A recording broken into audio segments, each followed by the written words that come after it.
A Dystopian Future. Global Lawfare and the Suppression of Populism. Introduction. Lawfare, defined as the strategic use of legal systems to achieve political objectives, has emerged as a potent tool in modern politics, particularly against populist leaders who challenge the established global order. This phenomenon is increasingly evident in countries like Brazil, Germany, and France, where legal actions are perceived by critics as politically motivated attempts to suppress dissent. Mike Benz, a former U.S. State Department official and vocal critic of government overreach, argues that lawfare is part of a broader strategy involving censorship and international coordination by globalist elites to maintain power. If unchecked, this trend could lead to a dystopian future by 2050, where democratic processes are undermined, national sovereignty is eroded, and dissent is systematically silenced.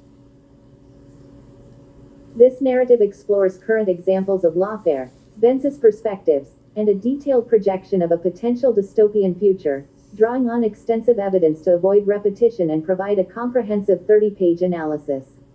Current context. Lawfare in action.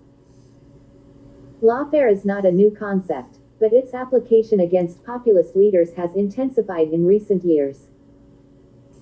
Below are key examples from Brazil, Germany, France, and other regions, illustrating how legal systems are being used to target political opponents. Brazil, Jair Bolsonaro's disqualification. In Brazil, former President Jair Bolsonaro faced significant legal challenges following his 2022 election loss. In June 2023, Brazil's Superior Electoral Court barred him from running for office until 2030, citing abuse of power for spreading disinformation about the electoral system during his campaign. Critics, including Benz, argue this was a politically motivated move to neutralize a prominent populist figure who challenged globalist policies on issues like climate change and economic integration. The decision followed a series of investigations into Bolsonaro's actions, including his questioning of electronic voting systems and alleged incitement of the January 8, 2023, Brasilia riots.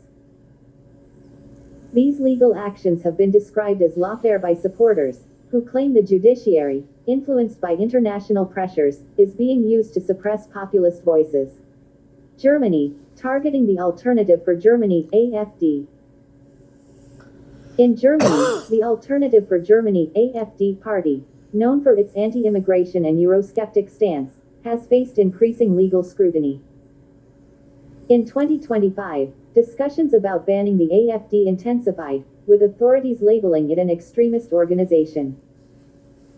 This followed years of surveillance by Germany's domestic intelligence agency, which argued that the party posed a threat to democratic values.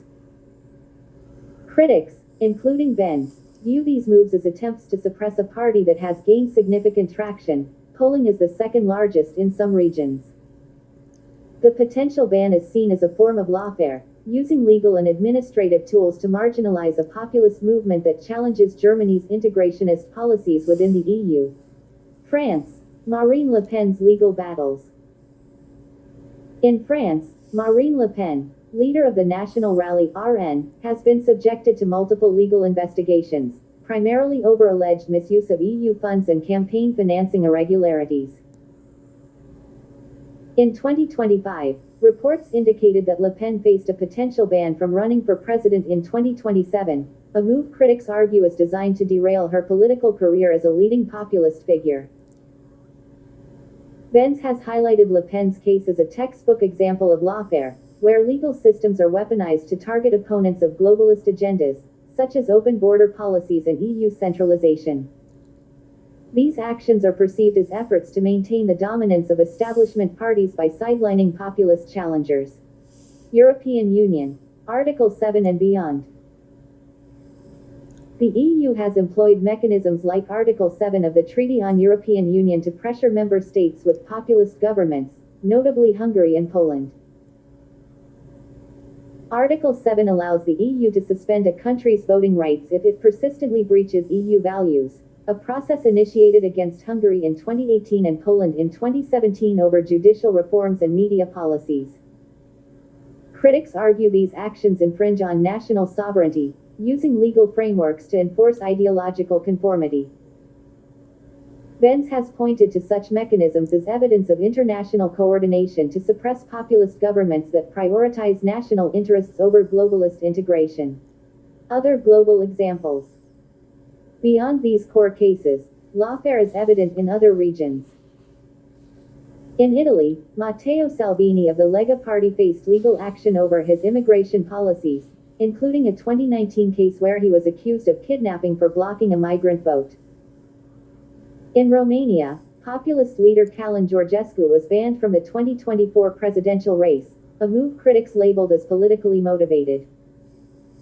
These cases align with Benz's assertion that lawfare is a global phenomenon, coordinated by elites to target leaders who resist neoliberal policies. Mike Benz's perspective: lawfare is part of a global strategy. Mike Benz, through his work at the Foundation for Freedom Online, provides a critical framework for understanding lawfare as part of a broader strategy by globalist elites.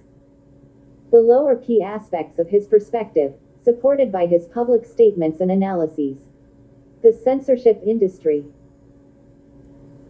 Benz describes a censorship industry comprising government agencies, tech companies, and NGOs that collaborate to suppress dissenting voices, particularly populist movements. He argues that this industry uses lawfare as a complementary tool, targeting leaders through legal actions to silence their influence. For example, Benz has claimed that the U.S. State Department funds programs to pressure foreign governments to enact censorship laws, which indirectly support lawfare by creating legal pretexts to prosecute populist figures. In a 2024 interview, he stated, "We have formal government programs at the State Department whose job is to lobby foreign countries and pressure foreign countries to pass censorship laws to stop the rise of domestic populist groups." USAID and global interference. Benz has accused USAID of being a tool for regime change and election interference, rather than a neutral aid agency. He claims USAID has manipulated elections in countries like India and Bangladesh to favor globalist-aligned governments, creating environments where populist leaders are more vulnerable to lawfare. In a Times of India interview, Benz asserted, USAID has nothing to do with aid. It's about capacity building and foreign interference. This perspective suggests that lawfare is supported by international actors who destabilize populist governments to facilitate legal actions against their leaders. The Blob, a censorship alliance. Benz uses the term, the Blob, to describe an informal alliance of government agencies, media, and tech companies that redefine democracy to justify censorship and lawfare. In a 2024 interview with Russell Brand, he explained, the Blob has sought to redefine the concept of democracy itself to justify its censorship efforts and maintain control over key institutions. This redefinition allows elites to label populist movements as threats to democracy, providing a legal basis for targeting their leaders. Benz cites examples like the suppression of populist voices during the COVID-19 pandemic, where dissent was framed as disinformation to justify legal and digital crackdowns. International coordination. Benz emphasizes the role of international organizations and think tanks, such as the Atlantic Council and Open Society Foundations, in coordinating anti-populist strategies. He argues these groups fund counter-misinformation programs that target nationalist movements, creating narratives that justify lawfare. For instance, Benz has pointed to the EU's funding of NGOs to monitor disinformation, which often labels populist rhetoric as extremist, paving the way for legal actions against figures like Le Pen and the AfD. Articles supporting the premise. Below are detailed excerpts from articles that align with the premise that lawfare is used against populist leaders as part of a globalist strategy to suppress dissent, focusing on texts that avoid repetition and reinforce the narrative. Silencing dissent isn't defending democracy, it's destroying it. EuropeanConservative.com, the 5th of May 2025. This article discusses the case of Marcin Romanowski, a former Polish deputy justice minister targeted by the Tusk government. It states, Mr. Romanowski's situation is a political attack operation masquerading as legal action, conjured up to silence a prominent conservative voice, and cases such as these exemplify Judicial Watch's concerns about governments weaponizing legal systems to suppress dissent. It is the definition of lawfare. Unfortunately, this appears as further evidence of a broader trend across liberal governments in Europe, the trend to undermine conservative voices. Voices that often defend national sovereignty, democratic self-government, and traditional values. The article argues that such actions threaten the rule of law and authentic democracy, echoing Benz's concerns about globalist elites using legal tools to maintain power. It further urges resistance against elite overreach by supporting leaders who prioritize national sovereignty, aligning with the narrative of a dystopian future where dissent is criminalized. Chris Farrell, Europe must resist the authoritarian drift, HungarianConservative.com, the 6th of May 2025. This piece reiterates Romanowski's case, with Christopher Farrell stating, Marcin Romanowski is a principled leader, unjustly targeted by the Tusk government's lawfare tactics. System, the politically motivated charges and aggressive legal actions against him, including the misuse of state institutions to silence political opposition, threaten the rule of law. Farrell warns that such actions undermine authentic democracy and reverberate negatively across Europe, reflecting Benz's view that lawfare is a coordinated effort to suppress dissent. The article emphasizes the need to resist elite overreach, warning that unchecked lawfare could lead to a future where the people's will is nothing but a memory. Some future day. How the U.S. government uses social media to censor free speech, sps.nyu.edu, the 8th of April 2024. This article features Benz discussing U.S. government censorship, which he links to global lawfare strategies.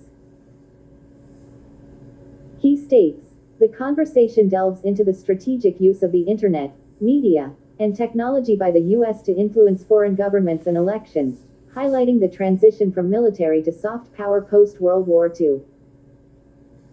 Benz argues that this soft power, including legal actions, is used to suppress populist movements globally, aligning with his broader critique of the censorship industry.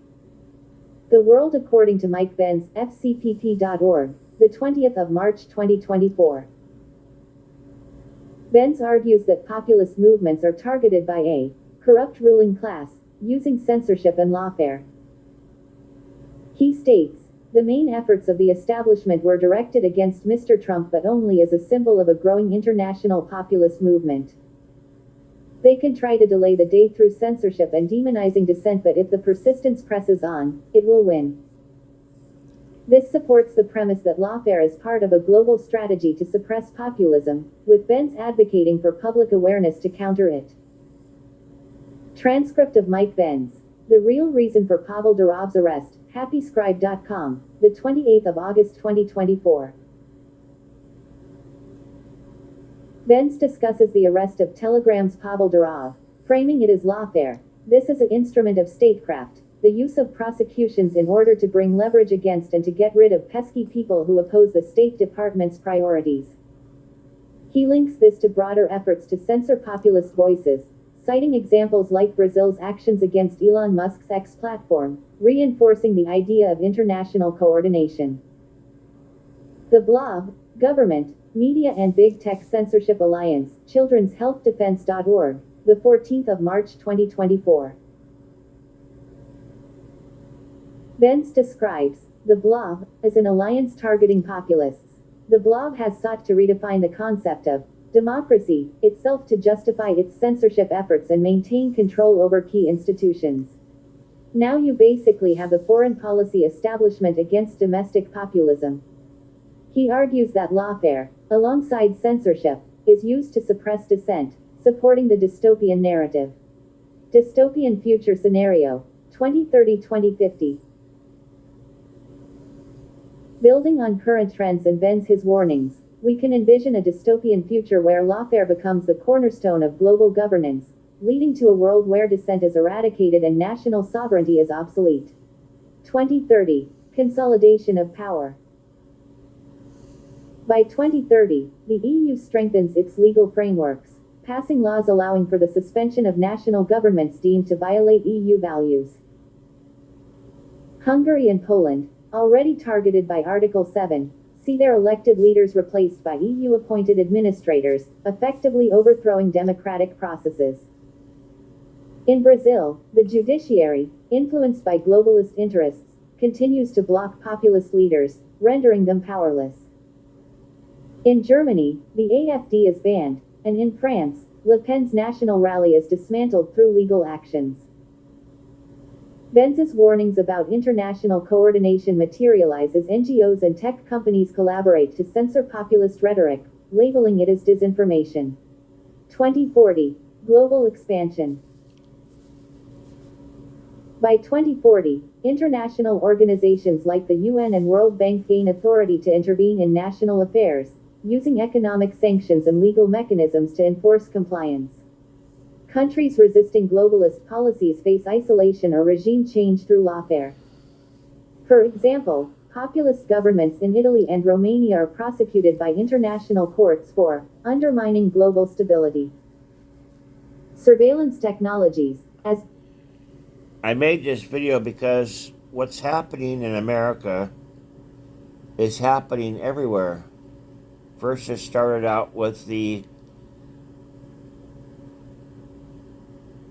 Britain with their exit from the EU, and then Trump's election in 2016. The U.S. State Department, CIA, started this effort with Norm Eisen and the current head of the Supreme Court. They met at a castle over in Czechoslovakia for 2 weeks, working on rule of law lawfare. This is something the State Department and USAID, NED, and these other globalist organizations, including the UN, George Soros, Open Society, are using rule of law and lawfare to not allow populists become presidents worldwide. And if it doesn't stop, it will lead to a real dystopian future where everybody will be under one rule of one government. That'll be like a combination of communism and fascism.